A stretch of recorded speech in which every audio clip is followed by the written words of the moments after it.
सर्वप्रथम सर्वांना श्री स्वामी समर्थ. स्वामी महाराजांच्या कृपेने तुमच्या सर्व चांगल्या इच्छा पूर्ण होत ही स्वामींचरणी प्रार्थना करते आणि आजच्या व्हिडिओला सुरुवात करते. यावर्षी 2024 नवरात्री अष्टमी आणि नवमी तिथी हे एकत्र आलेले आहे. 11 ऑक्टोंबरला ही अष्टमी आणि नवमी तिथी असणार आहे.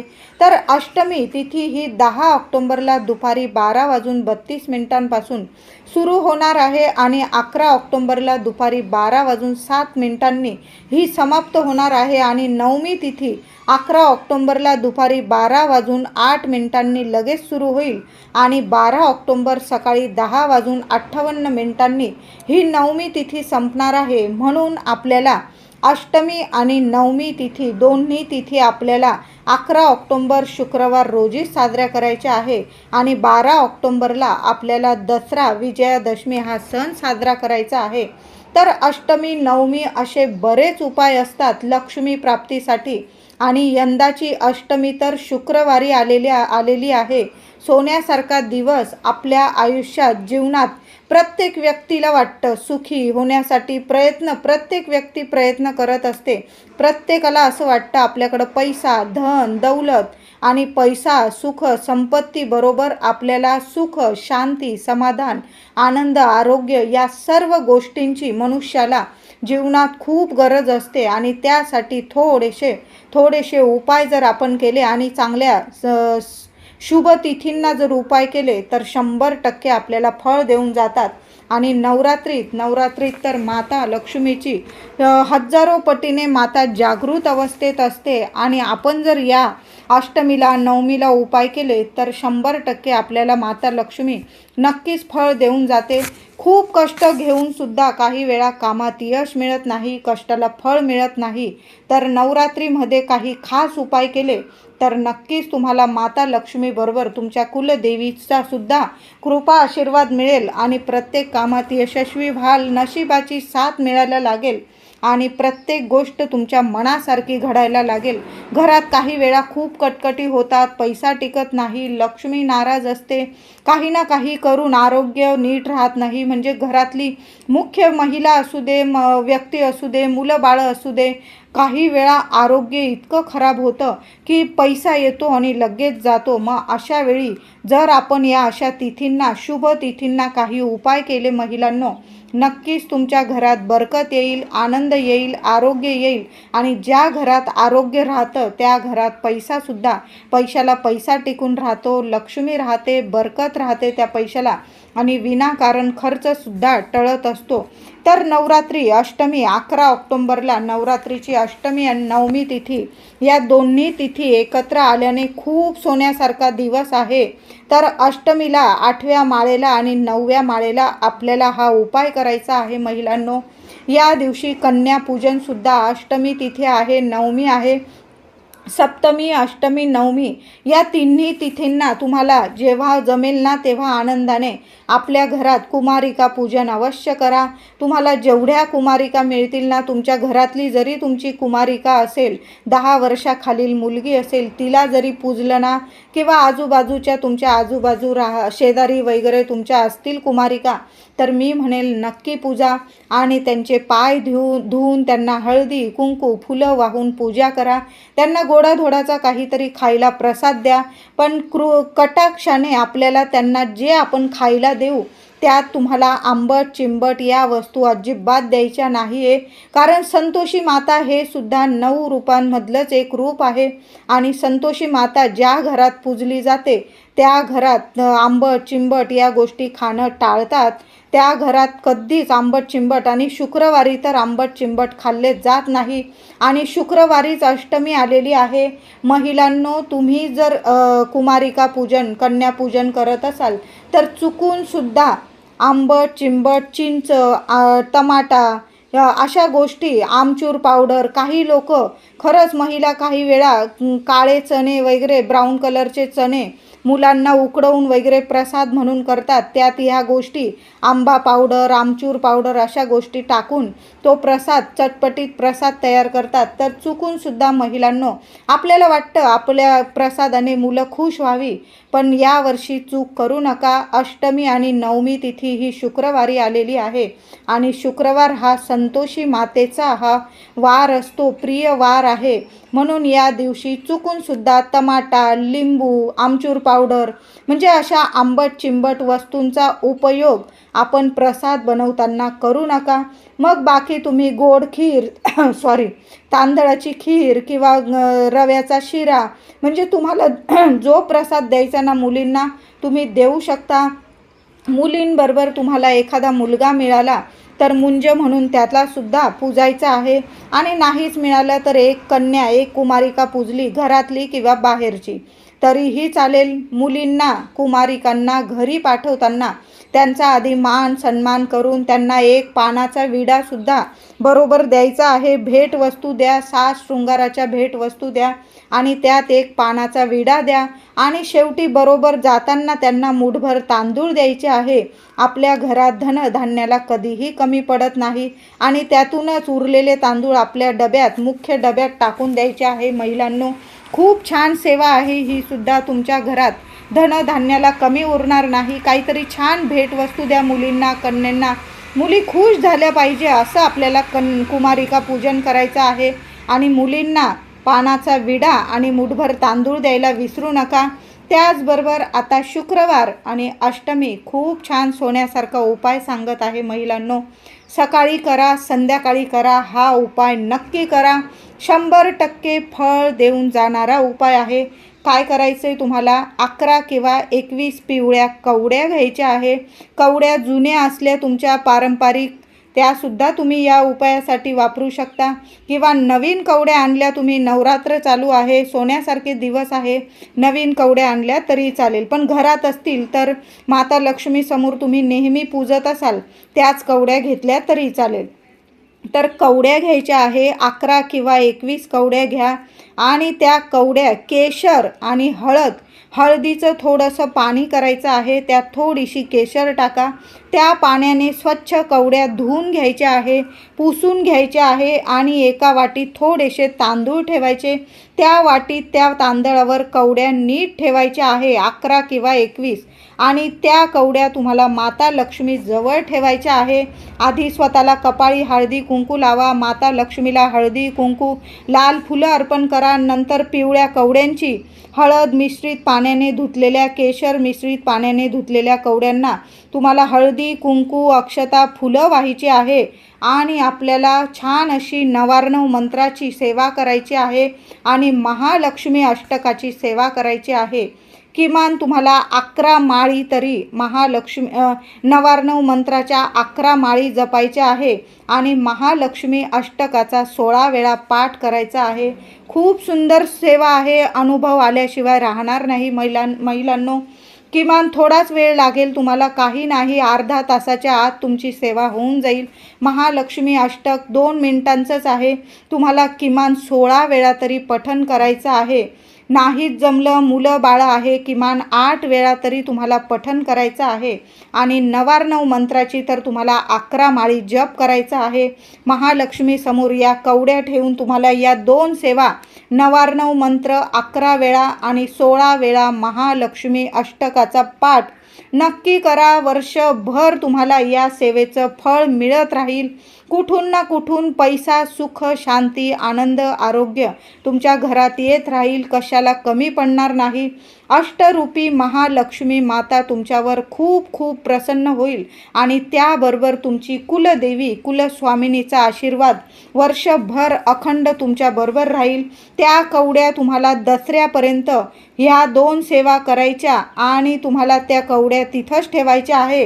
हलवू नका. दसऱ्यापर्यंत त्यांना रोज हळदी कुंकू व्हायचे, फुलं व्हायचे आहे आणि माता लक्ष्मी जवळून कवड्या कधी उचलायच्या तर दसऱ्याला जेव्हा आपण घट हलवणार तेव्हा त्या कवड्या उचलून घ्यायच्या आहे सकाळीच दसऱ्याच्या दिवशी, आणि एक लाल कपडा छोटासा घ्यायचा आणि त्या कवड्या त्या लाल कपड्यात बांधून घ्यायच्या आहे आणि तिजोरीत ठेवायच्या आहे, किंवा तुम्ही मुख्य दारावर जरी बांधून दिल्या तरी पण सोन्याचे दिवस तुम्हाला येणार आहे. महिलांनी ही सेवा करायची आहे आणि कवड्या बांधताना पुरुष दादांनी वरती मुख्य दारावर किंवा महिलांनीच बांधल्या तरीही चालेल. लगेच तुम्हाला 24 तासाच्या आत तुम्ही ही सेवा करून तर बघा. 11 किंवा 21 कवड्यांची माता लक्ष्मी प्राप्तीसाठी ही सेवा खूप सोन्यासारखी आहे. नक्कीच तुमचे दिवस पालटतील. सोन्याचे दिवस आल्याशिवाय राहणार नाही. माता लक्ष्मीची खूप खूप कृपा होईल. महिलांनो, नक्की ही सेवा करा. 11 किंवा 21 कवड्यांची ही सेवा तुम्हाला फळ नक्की देऊन जाईल. 100% फळ देऊन जाईल. नवरात्रीची अष्टमी आणि नवमी तिथी एकत्र आलेली आहे. आता तुम्ही घरात अष्टमीला किंवा सप्तमीला होम करत असाल किंवा तुम्ही बाहेर मंदिरात जरी हा उपाय केला तरीही चालेल. मंदिरात, मंडळात देवी जिथं बसलेली असतात तिथं प्रत्येक ठिकाणी होम हवन हे अष्टमी तिथीला केलंच जातं.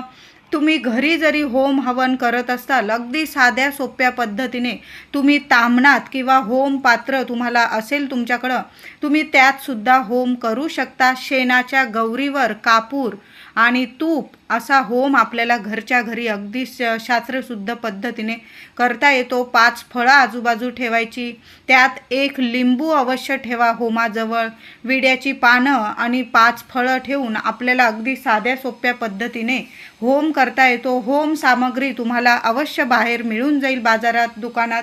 आणि त्या होमाच्या सामग्रीत जर काळी तीळ नसेल तर तुम्ही घरातून थोडीशी काळी तीळ त्या होमाच्या सामग्रीत महिलांनो अवश्य त्यात मिसळून द्या आणि त्या होमामध्ये ती थोडी का होईना काळी तीळ आपल्याला टाकायची आहे. यामुळे कितीही ग्रह दोष असू दे, घरात किटकिट असू दे, लक्ष्मी टिकत नसेल किंवा कोणाची इडापिडा असेल, नजरबाधा असेल, शत्रुपीडा असेल, घरात विनाकारण प्रगती थांबत असेल, काही ना काही कारणास्तव तुमच्या घरात येणारा पैसा थांबत असेल, पैशाला पैसा टिकत नसेल, बरकत येत नसेल, लक्ष्मी माता रुसलेली असेल, तर होमात थोडीशी काळी तीळ टाका आणि मग बघा काय काय चमत्कार होत आहे. सर्व शत्रू असतील, नजरबाधा असेल तिथेच नष्ट होईल. आता आपण घरात होम करा किंवा मंदिरात एकदम छान उपाय सांगत आहे. कितीही जीवनात तुम्हाला अडचणी असू दे, दुःख असू दे, त्रास असू दे, बाधा असू दे बाहेरची, देवी आई नक्कीच तुम्हाला सोन्याचे दिवस आणेल. तर तुम्ही घरात होम करा किंवा मंदिरात, बाहेर मंडळात जाऊन प्रत्येक ठिकाणी होम हवन केलंच जातं. नवरात्रीच्या अष्टमीला खूप छान उपाय आहे. 1 नारळ घ्यायचा आहे, छोटा घ्या, मोठा घ्या, शेंडीचा चांगला नारळ बघून घ्यायचा आहे आणि होमात आधी हातात नारळ पकडायचा. तुम्ही घरात होम करा किंवा बाहेर मंदिरात जाऊन हा उपाय सेवा म्हणेल मी, सेवा केली तरीही चालेल. तर काय करायचं, आधी होम केल्यानंतर सर्व सामग्री किंवा सर्व शास्त्रशुद्ध पद्धतीने होम केल्यानंतर तुम्हाला हा उपाय करायचा आहे. हातात नारळ पकडायचा, वरती शेंडी आली पाहिजे अशा पद्धतीने दोन्ही हातात नारळ पकडायचा. तुमची जी इच्छा असेल, जी समस्या असेल, तुमच्या कुलदेवीचं नाव घेऊन हा उपाय, ही सेवा करायची आहे. कुलदेवी आईला प्रार्थना करायची, आई मी 9 दिवस तुझी अशी साध्या सोप्या पद्धतीने मनापासून, हृदयापासून सेवा करत आहे. हे श्रीफळ मी तुला आज होमामध्ये अर्पण करत आहे. माझ्या जीवनात ज्या काही समस्या असेल, संकट असेल, इथंच नष्ट होऊ दे आणि माझ्या घरात सुख, शांती, लक्ष्मी टिकून राहू दे, पैसा येऊ दे, पैशाबरोबर आमच्या घरात आरोग्य, धन, संपदा, समृद्धी सर्व काही येऊ दे, माझ्या मुलाबाळांची प्रगती होऊ दे, असं बोलून महिला असू दे किंवा पुरुष दादा असू दे, त्यांनी होमामध्ये 1 नारळ अर्पण करायचा आहे. नारळ अर्पण करताना असा जोरात म्हणजे टाकून द्यायचा नाही, अगदी अलगद, तुम्हाला चटका लागणार नाही अशाच पद्धतीने टाका होमात नारळ, पण अलगद ठेवायचा आहे, अर्पण करायचा आहे, फेकून देऊ नका. काही लोक मी बघितलंय होमात नारळ अगदी फेकून देतात, असं करू नका. आपण कुलदेवीला तो नारळ अर्पण करत असतो, देवी आईच्या नावाने होम हवन केलं जातं.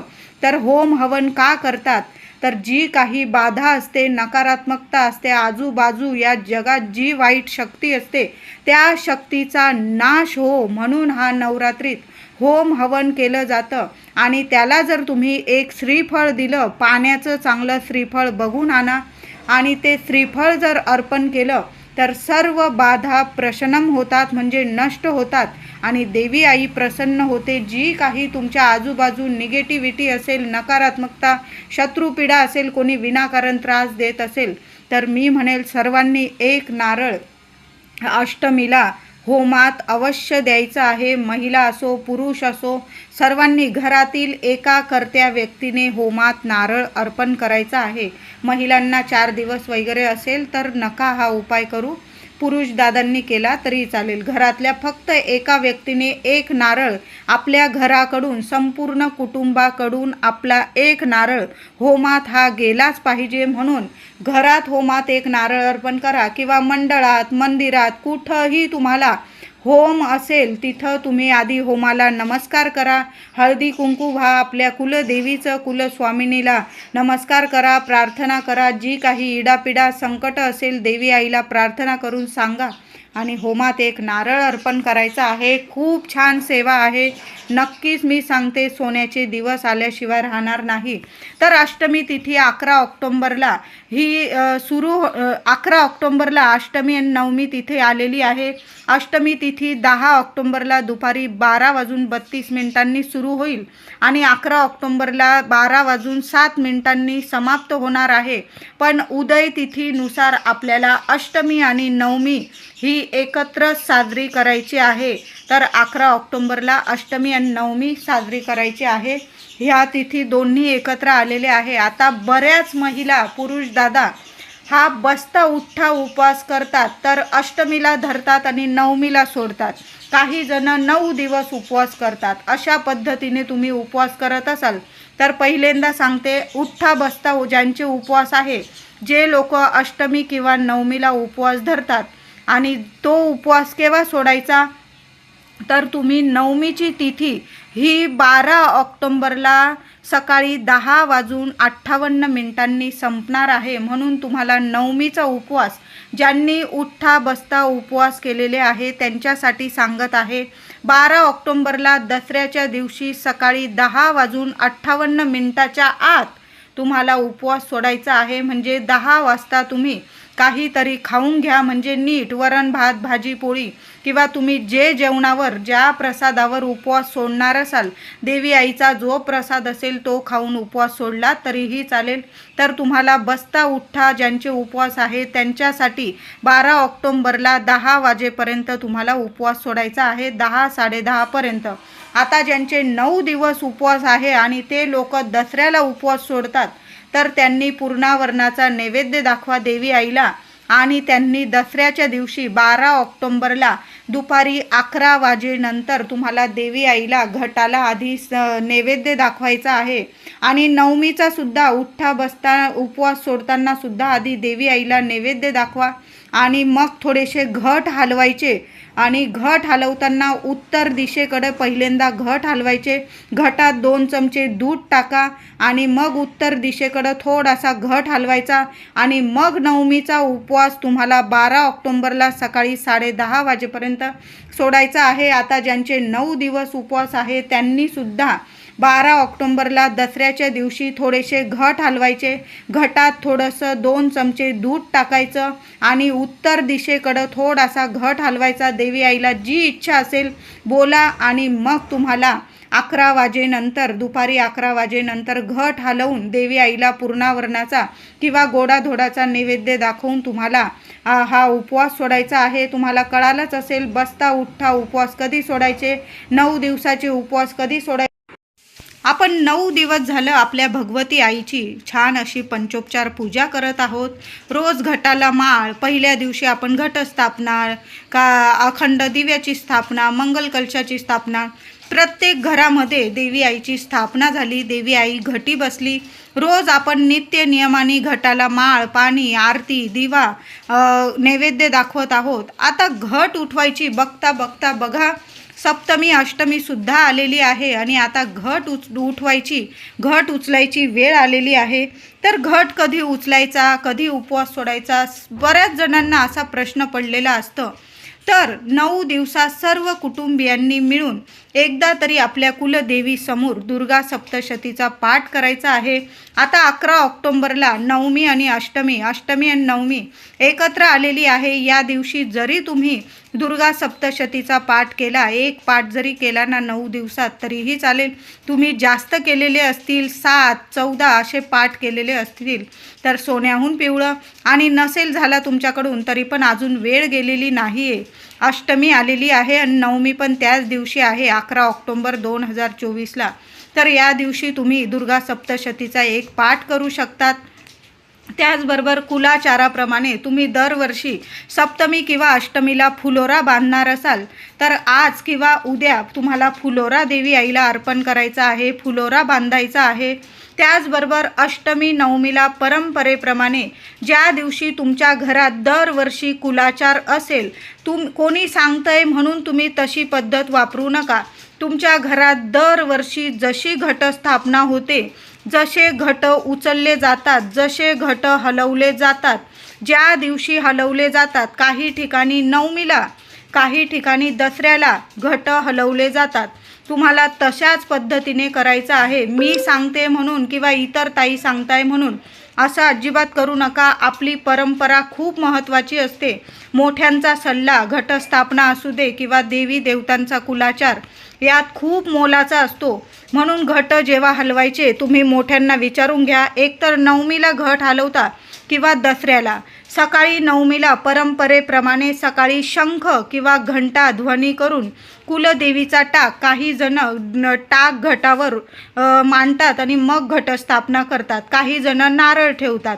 तर तुम्ही नवमीला कुलदेवीचा टाक घंटा नाद करून तो उचलायचा आहे आणि त्याची जशी प्रतिपदेला आपण घटस्थापनेला श्रीसूक्त बोलून किंवा पठण करून, देवी आईचा मंत्र जप करून जसा आपण पंचोपचार अभिषेक केला होता तशाच पद्धतीने नवमीला तुम्हाला पंचोपचार असा देवी आईला अभिषेक करायचा आहे आणि तो टाक तुम्हाला देवघरात स्थापन करायचा आहे.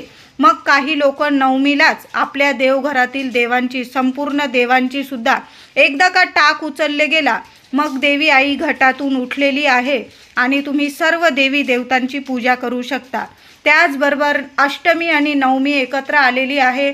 सर्वांनी आपल्या कुलदेवी समोर अष्टमीला एक नारळ फोडायचा आहे. खूप छान तुम्हाला 24 तासाच्या आत रिझल्ट दिसून येईल. एक नारळ देवी आईला अर्पण करायचा म्हणजे फोडायचा आहे. याचा अर्थ आपण देवी आईची जी सेवा केली, काहीही सेवा करू द्या तुम्ही, दुर्गा सप्तशतीचा पाठ करू द्या, घटस्थापना, अखंड दिवा, ती सेवा देवी आईनी कबूल करून घेतलेली आहे. तो नारळ देवी आईजवळ फोडायचा आहे. त्याचबरोबर काही ठिकाणी पूर्णाच्या 21, 11 अशा दिव्यांनी महाआरती केली जाते. नवमीच्या दिवशी सायंकाळी आरतीनंतर यथाशक्ती कुमारिका सवाष्ण भोजन करावे, म्हणजे अष्टमीला किंवा नवमीला. यावर्षी अष्टमी नवमी एकत्र आलेली आहे. तुम्ही सकाळी किंवा संध्याकाळी कुमारिका किंवा एखादं सवाशीण भोजन नक्की घालायचं आहे किंवा गोडधोडाचा नैवेद्य द्या, फूल, फळ, मान सन्मान करा त्या कुमारिकांचा. आणि एखादी सवाष्ण स्त्री पूजता आली तरीही चालेल. आणि नवमीच्या दिवशी संध्याकाळी कुमारिका भोजनानंतर तुम्हाला घट उत्तर दिशेकडं हलवायचा आहे. दसऱ्याच्या दिवशी घट, टोपली तुम्हाला पाण्यात विसर्जन करायचं आहे आणि ते मातीवर आलेले धान्य असेल ते आपट्याच्या पानांसोबत स्वामी समर्थांना, आपल्या कुलदेवीला किंवा आपल्या घरात जे देवी देवता आहेत त्यांना थोडे थोडे धान अर्पण करायचे आहे आपट्याच्या पानासोबत, म्हणजे सोन्याबरोबर आपल्याला ते धानसुद्धा अर्पण करायचे आहे. काही ठिकाणी आपल्या केसांमध्ये सुद्धा ते धान माळलं जातं. काही पुरुष दादा असतात ते आपल्या कानावर सुद्धा, उजव्या कानावर सुद्धा ते धान लावतात. आता तुम्हाला कळालंच असेल, तुम्हाला एक तर घट नवमीला हलवायचा आहे की तुमची परंपरा खूप महत्त्वाची असते. काही ठिकाणी नवमीला घट हलवला जातो तर काही ठिकाणी दसऱ्याला घट हलवला जातो तर तुम्ही तुमच्या परंपरेनुसार करायचं आहे. काही ठिकाणी नवमीला संध्याकाळी उपवास सोडतात. उपवास सोडतानाच 9 दिवसाचा ज्यांचा उपवास असतो ते उपवास सोडताना घट हलवता आधी आणि मग 9 दिवसांचा उपवास सोडतात.